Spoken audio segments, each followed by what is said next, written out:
അനന്തശയനം വളരെ ഭംഗിയായി മനോഹരമായി എത്രയോ വർഷങ്ങളായി നമ്മുടെ ക്ഷേത്ര ചുവരുകളിൽ വരച്ചിരുന്ന ആ ചിത്രങ്ങൾ മാഞ്ഞുപോയി.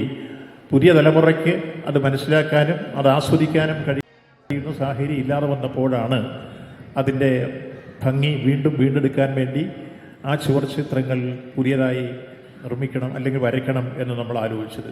അതോടൊപ്പം തന്നെ പ്രദോഷ നൃത്തവും ഈ കൂട്ടത്തിൽ വരുന്നു. അപ്പം നമ്മൾ 3 ഘട്ടങ്ങളിലായി അദ്ദേഹം സൂചിപ്പിച്ചതുപോലെ 54 ലക്ഷം രൂപയുടെ പ്രവൃത്തിയാണ് ഇപ്പോൾ ഇവിടെ നമ്മൾ ഇതിനോടനുബന്ധിച്ച് സംഘടിപ്പിക്കുന്നത്. ആ സംഘടിപ്പിക്കുന്നത് സമയബന്ധിതമായി തന്നെ പൂർത്തീകരിക്കും. അതിന് ഞാനിവിടെ സൂചിപ്പിച്ചതുപോലെ പ്രിയദർശൻ നിതാന്ത ജാഗ്രതയോട് നിൽക്കുമെന്ന് എനിക്കറിയാം. അദ്ദേഹം ഏറ്റെടുക്കുന്ന എല്ലാ പ്രവൃത്തികളും ആ രൂപത്തിൽ നിന്ന് ചെയ്തു തീർക്കുന്ന വ്യക്തി കൂടിയാണ്. അതോടൊപ്പം തന്നെ അതിൻ്റെ ബാക്കി എല്ലാ അനുബന്ധ പ്രവർത്തനങ്ങൾ നൽകാൻ ദേവസ്വം ബോർഡുമുണ്ട്.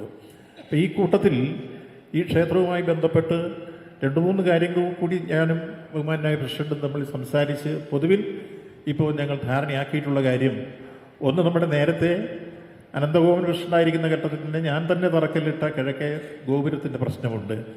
അത് യഥാർത്ഥത്തിൽ അന്ന് 7 ലക്ഷം രൂപയായിരുന്നു അതിൻ്റെ എസ്റ്റിമേറ്റ് എടുത്തത്. ഇപ്പോൾ അത് നമ്മൾ പുതുക്കി 12 ലക്ഷമാക്കി മാറ്റിയിട്ടുണ്ട് എന്ന സന്തോഷ വാർത്ത അറിയിക്കുന്നു. അത് പൂർത്തീകരിക്കുന്ന കാര്യവും സൂചിപ്പിക്കുകയാണ്.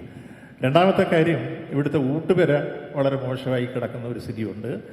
അത് നമുക്കൊന്ന് ഭംഗിയാക്കി മാറ്റാൻ വേണ്ടി മീറ്റിംഗ് കഴിഞ്ഞാൽ ഞാനും പ്രസിഡന്റും കൂടെ ഇപ്പം തന്നെ പോയി നോക്കി.